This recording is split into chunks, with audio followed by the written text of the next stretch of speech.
La muerte del dragón, de Dino Buzzati.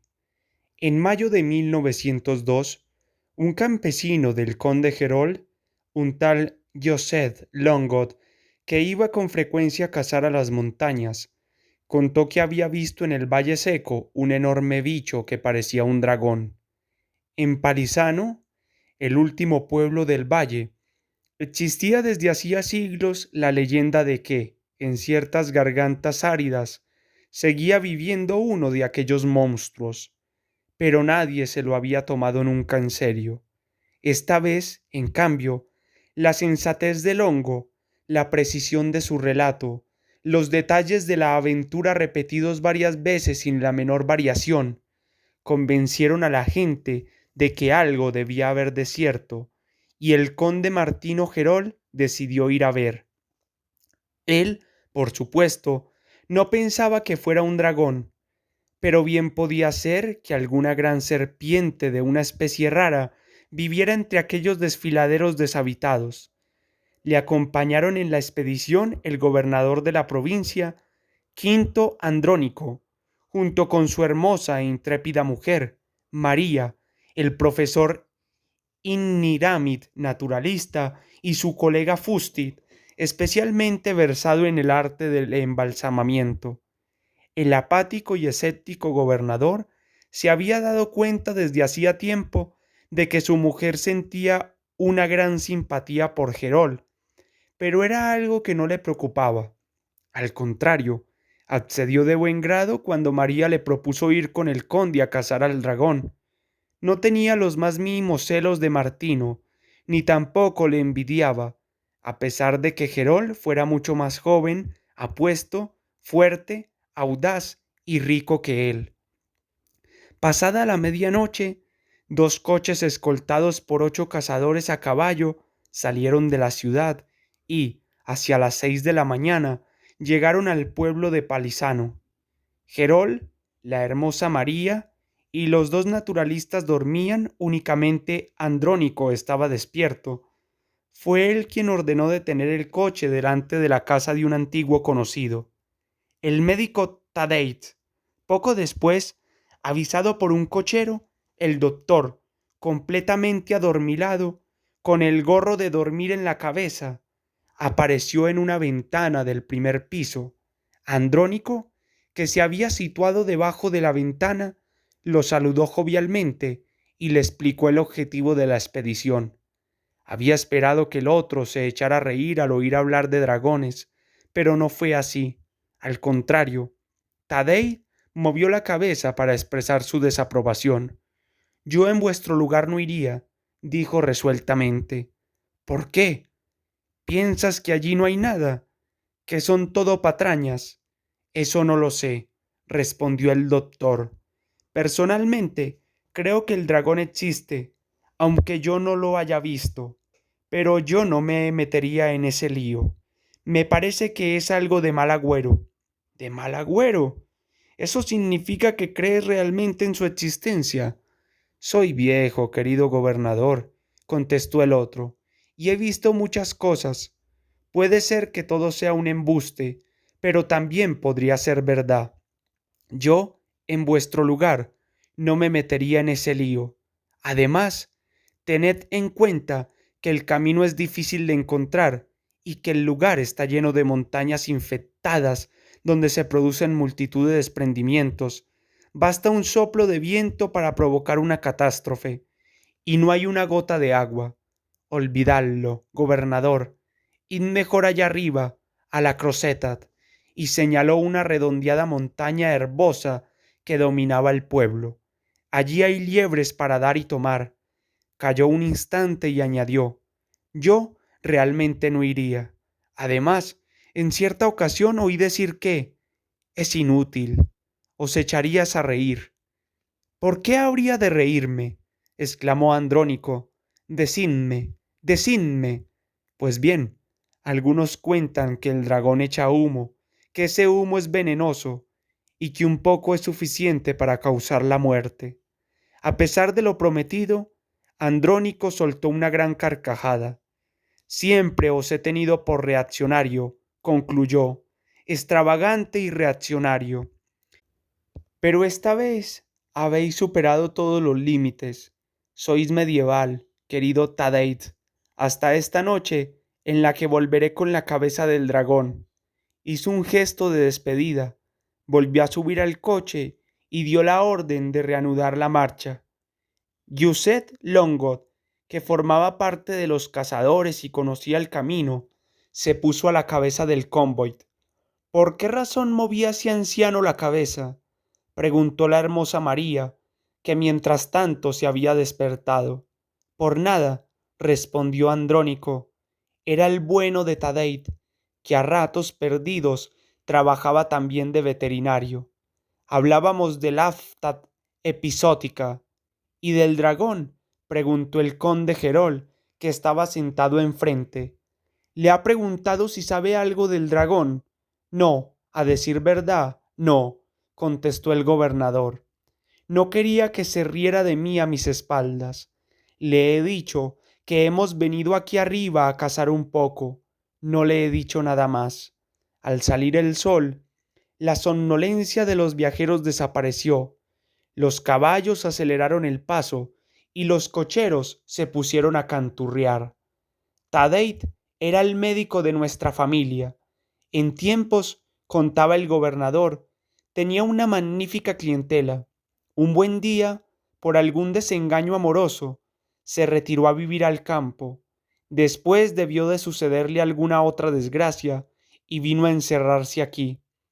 Otra desgracia más y acabará convirtiéndose él también en una especie de dragón. Estupideces, dijo María un poco molesta. Siempre la historia del dragón.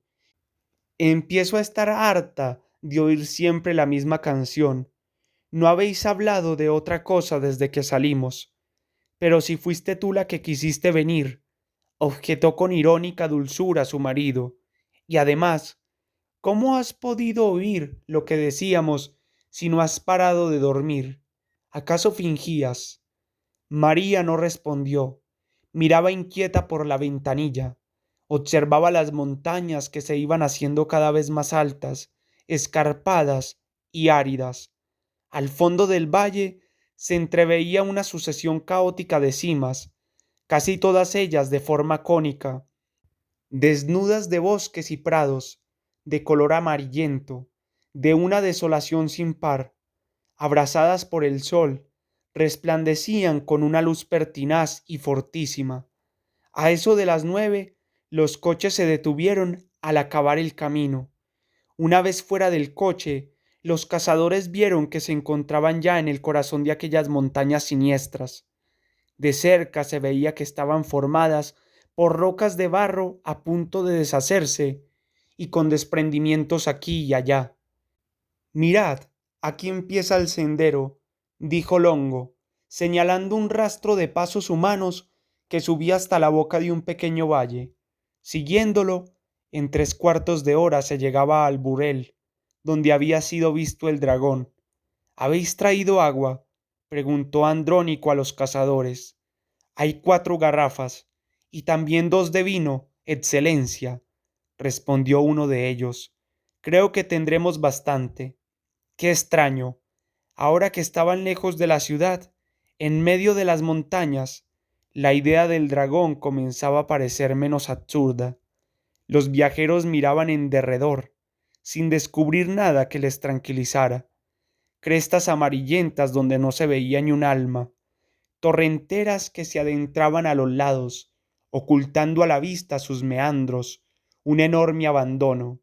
Se pusieron en camino sin decir palabra.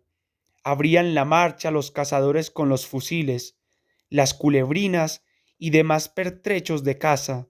Luego venía María y, por último, los 2 naturalistas. Por suerte, el sendero estaba todavía en sombra. Por entre las tierras amarillas, el sol habría sido un suplicio. También la torrentera que llevaba al burel era estrecha y tortuosa. No tenía torrente en el fondo, ni plantas ni hierba a los lados, solamente piedras y montículos de tierra. No se oían cantos de pájaros ni rumor de aguas, solo aislados susurros de grava. Mientras el grupo avanzaba de ese modo, llegó desde abajo, caminando más rápido que ellos, un jovencito con una cabra muerta a la espalda.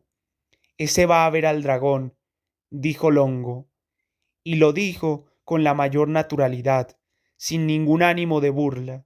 La gente de Palisano, explicó, era enormemente supersticiosa, y cada día mandaba una cabra al burel para acallar al monstruo.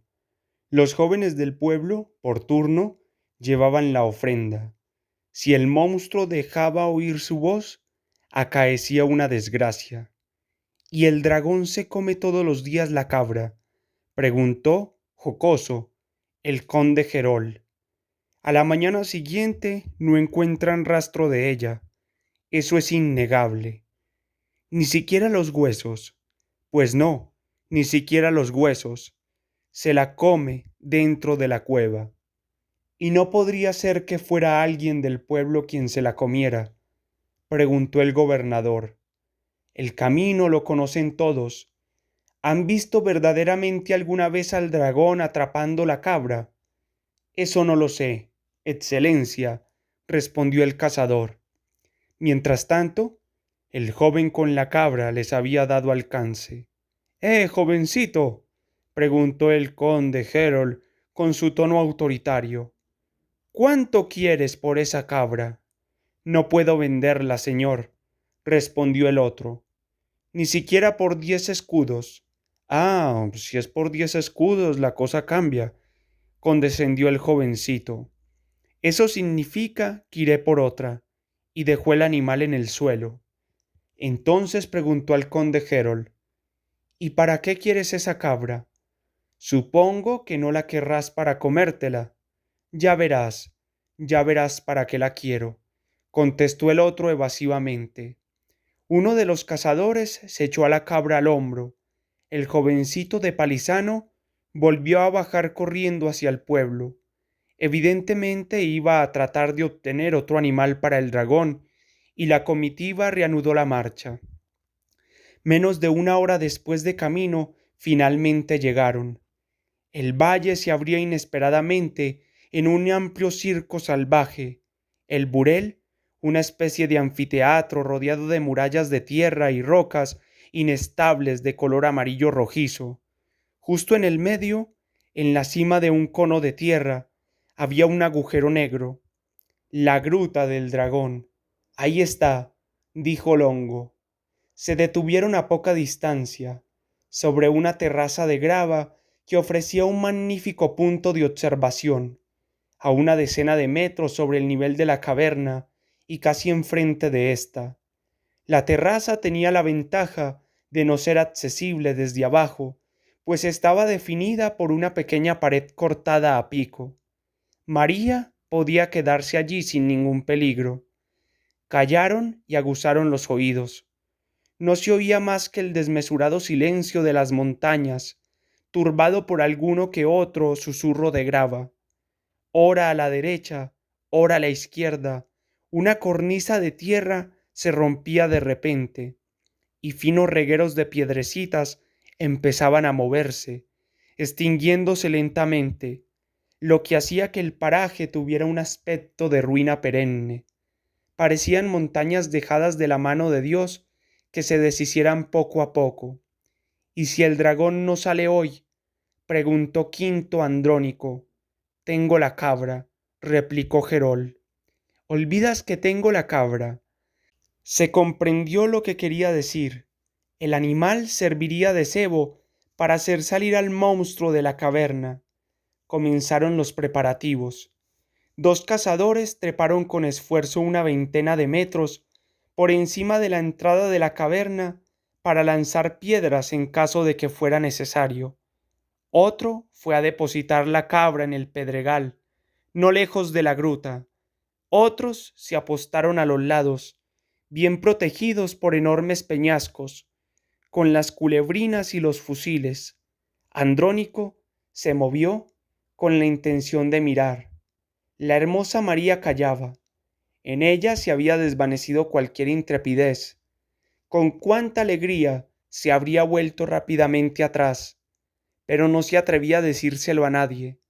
Sus miradas recorrían las paredes en derredor, los antiguos y los nuevos derrumbes, las rocas de tierra roja que parecían irse a caer de un momento a otro.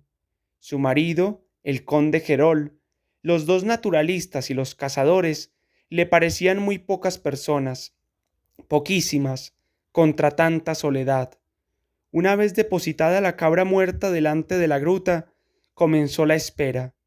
Hacía un buen rato que habían dado las 10 y el sol había invadido por completo el burel, calentándolo intensamente. Oleadas ardientes reverberaban por todos lados.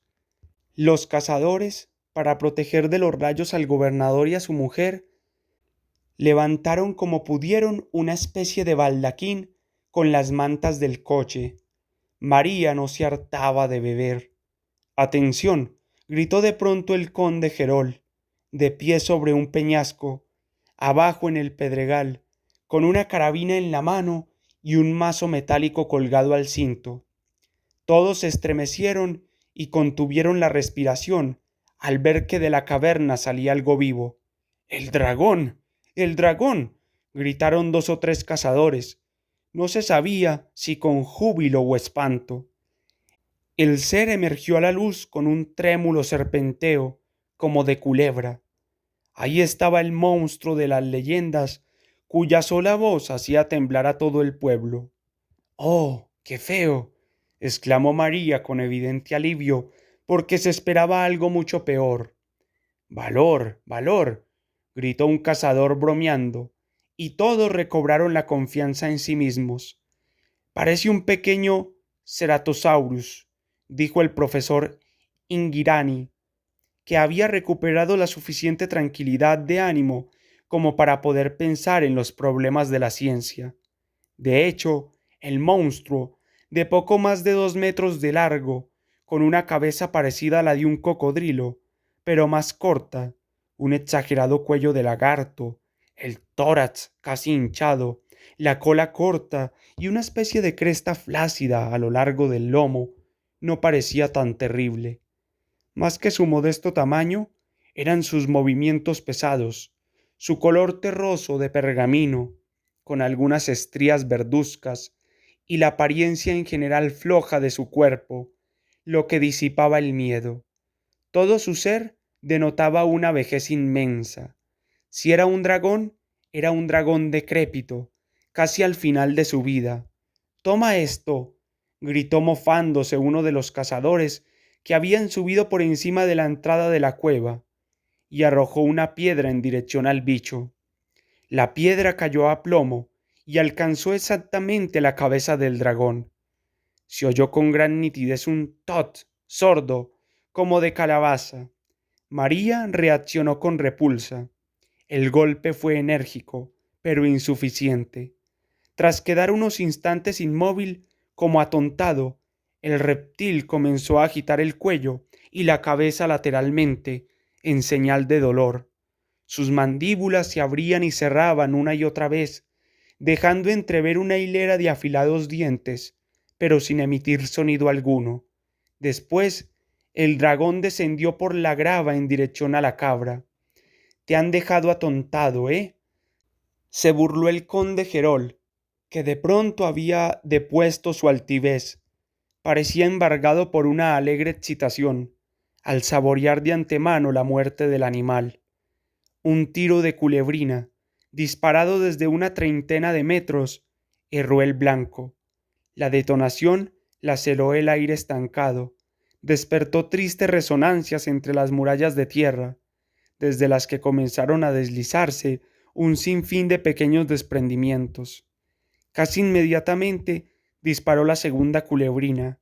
El proyectil alcanzó al monstruo en una de las patas traseras, de la que brotó al instante un reguero de sangre. «Mira cómo baila», exclamó la bella María, fascinada también ella por el cruel espectáculo.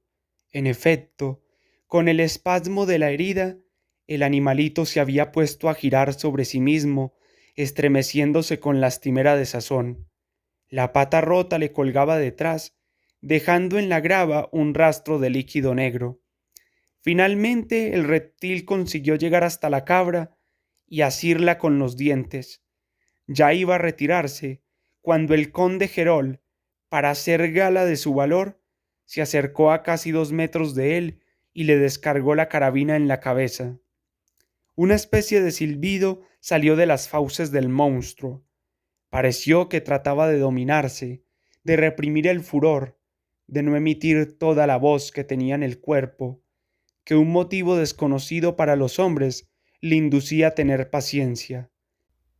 El proyectil de la carabina le había dado en el ojo. Tras disparar, Gerol se retiró a todo correr, y todos esperaban que el dragón cayera desplomado, pero el animal no cayó desplomado. Su vida parecía inextinguible como fuego de alquitrán. Con la bala de plomo en el ojo, el monstruo engulló tranquilamente la cabra, y se vio cómo su cuello se dilataba como si fuera de goma a medida que pasaba por él el gigantesco bocado. Después retrocedió a la base de las rocas y empezó a trepar por la pared que estaba junto a la cueva.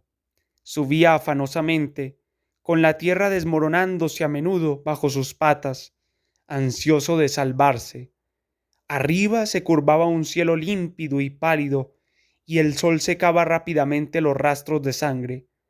Parecía un escarabajo en una palangana, dijo en voz baja el gobernador Andrónico, hablando consigo mismo. ¿Cómo dices? Le preguntó su mujer. Nada, nada, contestó él. No se sabe por qué no entra en la cueva, observó el profesor Ingarimid, apreciando lúcidamente cada aspecto científico de la escena. Tiene miedo de que le hagan prisionero, sugirió Fusti. Debe de estar completamente atontado. ¿Cómo quieres que haga un razonamiento así? Un ceratosaurios. No es un ceratosaurios, dijo Fusti. He reconstruido muchos para los museos y son diferentes. ¿Dónde están las púas de la cola? Las tiene escondidas, replicó Hijirami. Mira qué hinchado tiene el abdomen. La cola se enrosca por debajo y no se puede ver. Mientras hablaban así, uno de los cazadores, el que había disparado el segundo tiro de culebrina, se dirigió a toda prisa hacia la terraza donde estaba Andrónico, con la evidente intención de irse. ¿A dónde vas? ¿A dónde vas? Le gritó Gerol. Quédate en tu puesto hasta que hayamos acabado. Me voy, respondió con voz firme el cazador. Este asunto no me gusta nada. Esta clase de caza no me va. ¿Qué quieres decir? ¿Que tienes miedo? ¿Eso es lo que quieres decir? No, señor, yo no tengo miedo.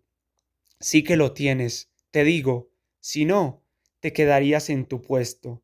No tengo miedo, repito. En todo caso, sois vos quien debería avergonzarse, señor conde. ¿Con qué avergonzarme? Repuso furioso Martino Gerol. Un maldito bellaco, eso es lo que eres. Apuesto a que eres de Palisanot, una gallina. Lárgate de aquí antes de que te dé una lección. Y tú, Bepi, ¿a dónde vas ahora? Volvió a gritar el conde, viendo que otro de los cazadores se retiraba. Yo también me voy, señor conde. No quiero tener nada que ver con este desagradable asunto. ¡Ah, cobardes! Aullaba Gerol. ¡Cobardes! Si pudiera moverme me las pagarías. No es miedo, señor conde, repuso el segundo cazador. No es miedo, señor conde. Ya veréis cómo esto acaba mal. Vosotros sí que vais a ver lo que es bueno, exclamó el conde, y cogiendo una piedra del suelo, la lanzó con todas sus fuerzas contra el cazador, pero erró el tiro. Hubo unos minutos de pausa, mientras el dragón renqueaba por la pared sin conseguir encaramarse. La tierra y las piedras caían, lo arrastraban cada vez más abajo, hacia donde estaba al principio. Salvo aquel rumor de piedras removidas, todo estaba en silencio. Al poco se oyó la voz de Andrónico. «Tenemos para mucho», gritó a Gerol. «Hace un calor infernal.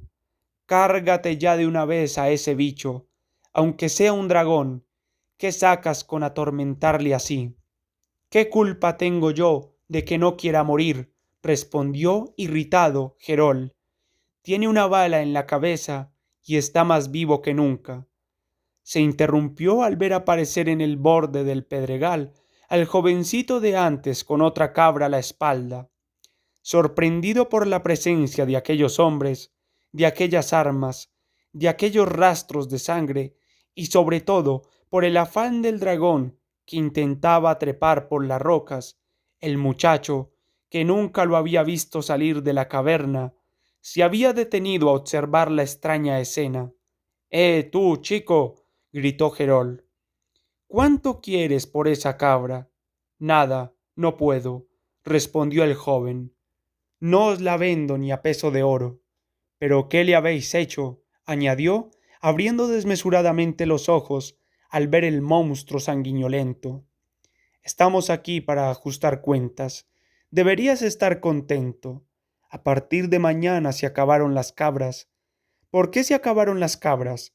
Mañana el dragón ya no existirá, respondió el conde sonriendo.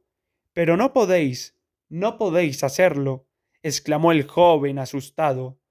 Tú también empiezas con lo mismo, gritó Martino Gerol. Dame la cabra ahora mismo. Os digo que no, replicó obstinadamente el otro retirándose. Voto a Cristo. Y el conde se arrojó encima del joven, le asestó un puñetazo en la cara, le arrebató la cabra de la espalda y la tiró al suelo.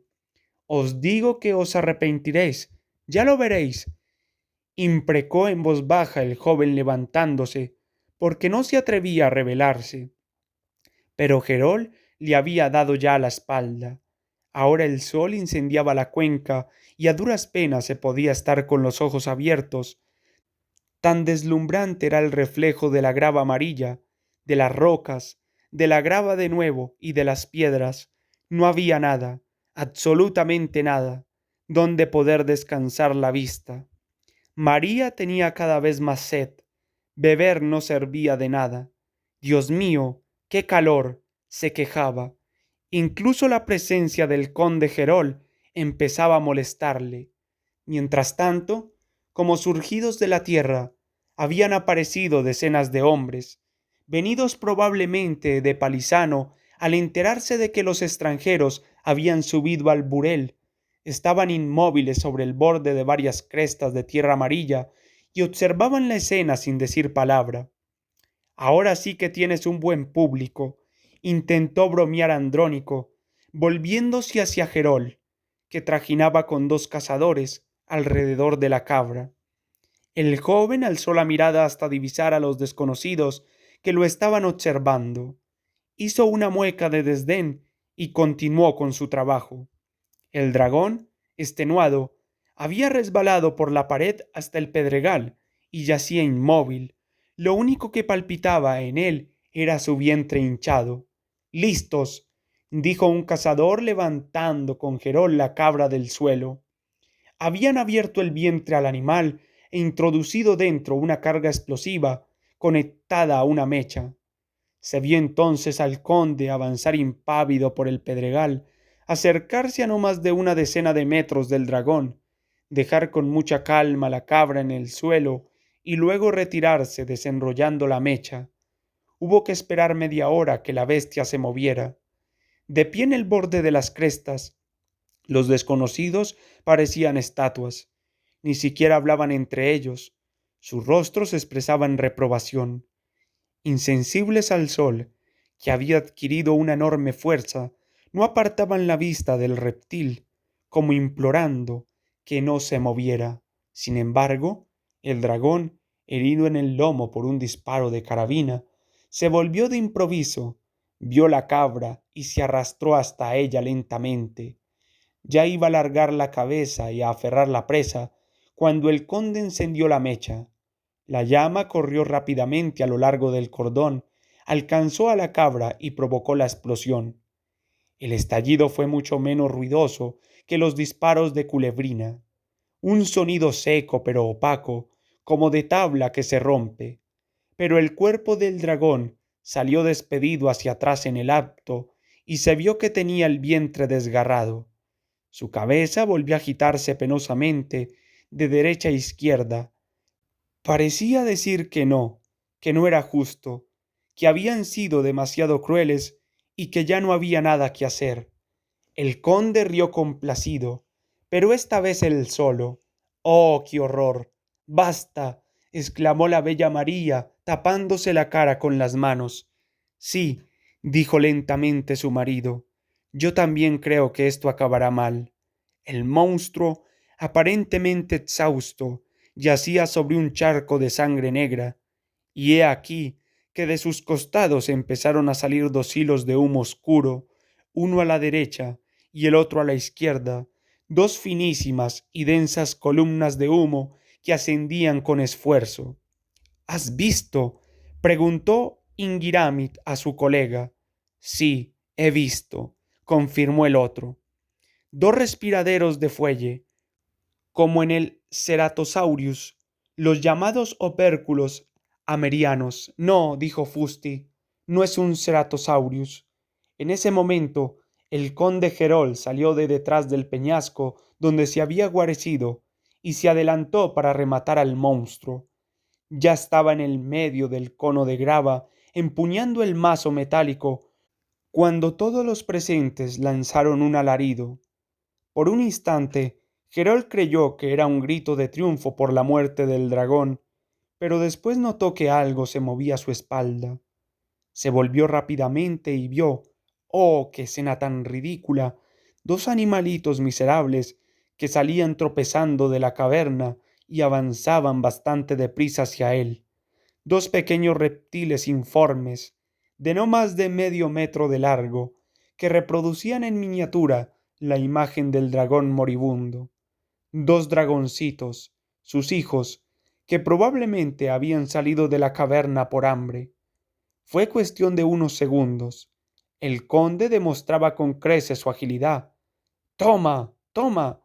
Gritaba alegremente blandiendo la cava de hierro. Bastaron dos golpes con el mazo.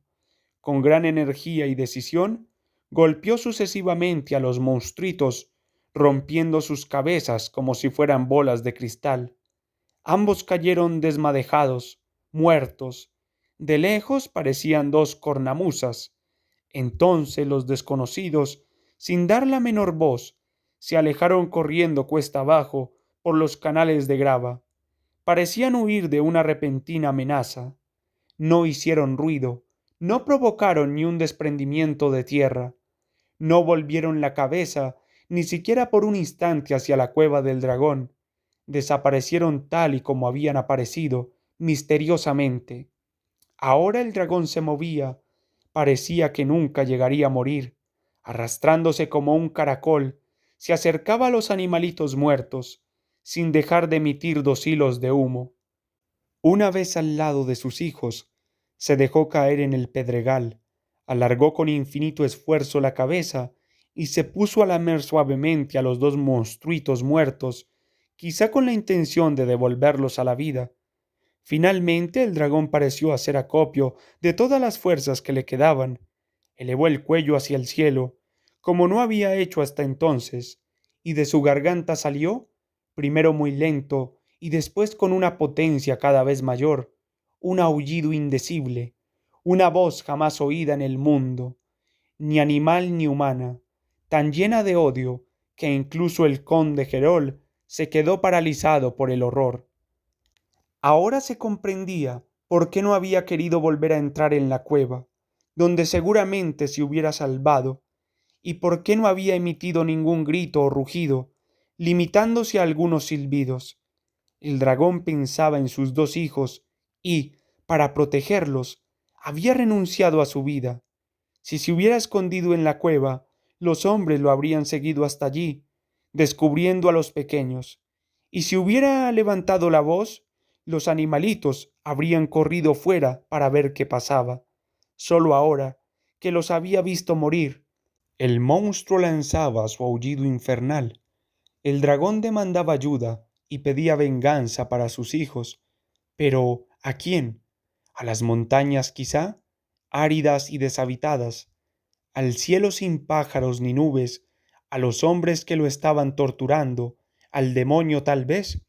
El aullido taladraba las murallas de roca y la bóveda celeste llenaba el mundo entero. Parecía imposible, aunque no hubiera ningún motivo racional para pensar lo contrario, que nadie le respondiera. ¿A quién llama? Preguntó Andrónico, intentando en vano que su voz sonara burlona. ¿A quién llama? No parece que venga nadie. Oh, que muera pronto, dijo la mujer. Pero el dragón no se decidía a morir, aunque el conde Gerol, obcecado por la idea fija de matarlo, le disparara con la carabina. ¡Pan! ¡Pan! Era inútil. El dragón acariciaba con su lengua a los animalitos muertos, pero ahora del ojo ileso le manaba, cada vez más lento, un líquido blanquecino. El Sauro, exclamó el profesor Fusti. Mira cómo llora. El gobernador contestó. Es tarde. Ya basta, Martino. Es tarde. Es hora de irse. 7 veces se alzó hacia el cielo la voz del monstruo, y las peñas y el cielo retumbaron.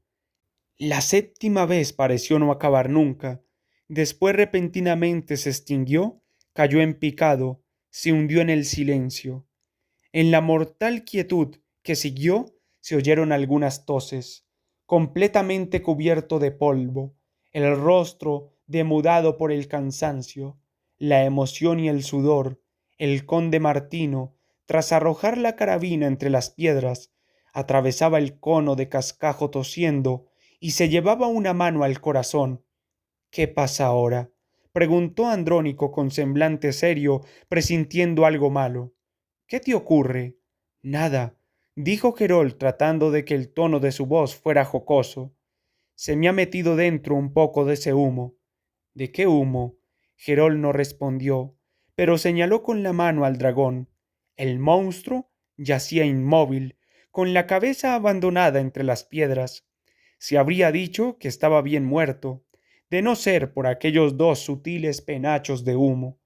Me parece que ha muerto, dijo Andrónico. En efecto, eso era lo que parecía. La obstinadísima vida estaba saliendo por la boca del dragón. Nadie había respondido a su grito. Nadie se había movido en todo el mundo. Las montañas permanecían inmóviles. Incluso los pequeños derrumbes parecían haberse reabsorbido. El cielo estaba sereno, sin una sola nubecilla, y el sol comenzaba a ponerse. Nadie, ni animal ni espíritu, había acudido a vengar la matanza. Había sido el hombre quien había eliminado aquel resto de mancha del mundo, el hombre astuto y poderoso que en todas partes establece sabias leyes para mantener el orden, el hombre incensurable que se esfuerza por el progreso y no puede admitir de ningún modo la supervivencia de los dragones, ni siquiera en las montañas perdidas. Había sido el hombre quien había matado, y habría sido estúpido lamentarse. Lo que el hombre había hecho era justo, totalmente conforme a las leyes, y sin embargo parecía imposible que nadie hubiera respondido a la última llamada del dragón. Andrónico, lo mismo que su mujer y los cazadores, solo pensaba en huir.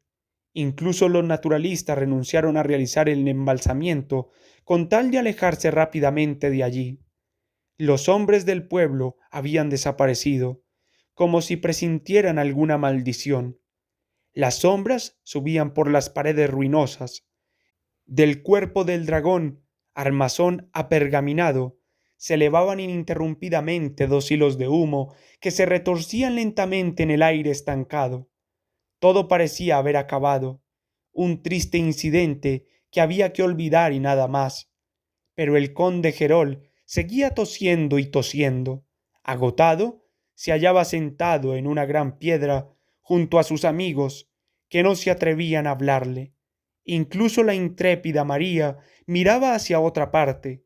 Solo se oían aquellas secas tosecillas. Martino Gerol trataba de dominarlas en vano. Una especie de fuego se difundía dentro de su pecho, cada vez más hondo. Lo presentía, susurró el gobernador Andrónico a su mujer, que temblaba un poco. Presentía que esto acabaría mal.